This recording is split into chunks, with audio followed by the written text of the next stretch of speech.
Okay, let's turn our attention to another stock that's been rising a goodish bit this year. We must pull up the chart of Rajesh Exports. The stock has had a dream run lately. That one-year chart will come up for you in just a bit, 155% higher in the year. So let's find out what's going right for this company. No, that's the intraday chart. This is how the one-year chart looks, and clearly the last 6 months have been good for the stock. Let's invite Rajesh Mehta, the executive chairman of the company, he's joining us now. Good morning, Rajesh.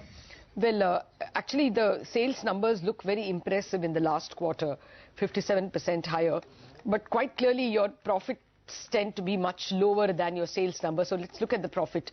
The fourth quarter did a substantial rise from 60 crore to 205 crore. Should we assume the 200 crore will be your run rate? Yeah, morning, Lata. If you look at our results last year, we have posted total revenues of over 50,000 crores with an EBITDA of around 765 crores and a net profit of around 648 crores.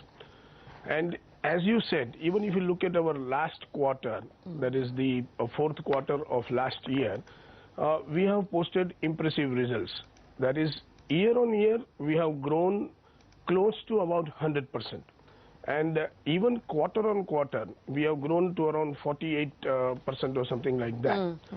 So even this quarter, I think we are expecting good revenues and good results because we have been, as we have been announcing of late, if you are seeing, we have been receiving good export orders. And we feel we should be able to post good numbers even in this first quarter. Okay. But you know, Rajesh, if I looked at your FY15 balance sheet, for a sales of that size and even profit of 600 crore, your fixed assets are only 165 crore.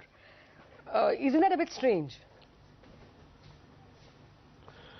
Well, we are primarily in the business of jewelry making and gold products. We import gold from various mines around the world and from various refineries around the world. This gold we either refine or we use it for manufacturing of jewelry and other gold products. Now, in gold business, there are not too much of fixed assets. It's not like a cement plant or a steel plant where we need to put up huge machineries or huge, infrastructure or anything like that. We do have a factory. We have put up a unit which is the world's largest jewelry manufacturing facility. And we are a zero debt company. Primarily, since our fixed assets are low, we have never required debt. We are a cash-rich company, if you look at our balance sheet. And the infrastructure, what we need are machineries for manufacture of jewelry, and it's the human input which is the most important thing. Okay. Rajesh, the other disconcerting bit is, despite being a company which earns revenues of 50,000 crores, your margins are wafer thin at just about 2 to 3 odd %. And I remember in 2007 you had said that the company would start, see an improvement in margins, but we have seen no improvement at all. What is the reason for such thin margins, and what kind of margins can we expect in the years to come? Well, you're right. When you look at our margins, our EBITDA is around 3.5% and our net profit is around 1.8 to 2%. Now, this is primarily because we manufacture jewelry in wholesale and we supply to large-scale manufacturers and wholesalers around the world. And we operate at a low margin, but it is a fixed margin. It's the rock bottom, basically, because we are a completely 100% hedge company in terms of gold prices and in terms of foreign exchange. But the profits what we get basically are fixed profits. That is, we will never go below this because it's like a job work. We get the gold, we translate and convert it into jewelry and export it. So the gold is hedged, the foreign exchange is hedged. Actually, what we earn is fixed our own earning. But going forward, we are definitely working towards improving our margins. In 2007, we had definitely said that we are set to improve our margins. we did improve our margins, but at the same time, we have also improved our volumes. If you look at our volume growth, Okay. So in FY16, and FY17, what kind of margins can we expect? FY16 and 17, I definitely expect decent margins, much more better than this. I think we are looking at margins of between 3 to 5%. That is net. And EBITDA, maybe we are looking at margins between 5 to 8% during the next 2 years.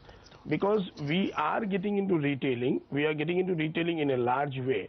And we are also getting into backward integration. Okay, Rajesh, you also... We are getting into backward integration. Okay, got that. You know, you also have huge trade payables.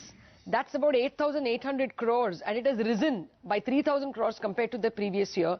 You're also reporting negative cash flows. All these are worrying trends, aren't they?